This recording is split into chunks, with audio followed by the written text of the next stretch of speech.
Hey everyone, we have Godrej Yummiez cheesy pizza finger. Let's check out its review and demo. So this one is 250-gram pack. MRP is 190 rupees, but I got it from Amazon with 47% discount at just 99 rupees. And you have to keep them in the freezer. Do not thaw them or bring to room temperature. Just take them out right from the freezer and cook directly. So in this 250-gram pack, there are total 14 pieces and not even one piece is broken or crumbled.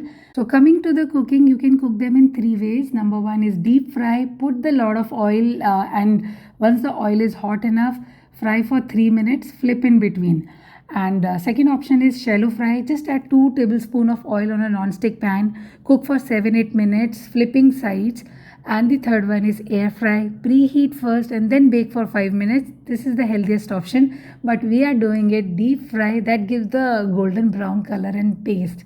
Okay, the fingers turn out super crispy and there is a good amount of cheese in each finger. They really taste good. Pizza like flavor, cheesy and savory. Vegetables are there like corn, capsicum, but you don't really taste them much. They just give a healthy touch in the background, and you can feel the mozzarella and cheddar cheese that melt in your mouth. Crispy from outside, cheesy from inside. Everyone from kids to adult will love it. Perfect for snack. Give them a try and subscribe for more. Bye bye.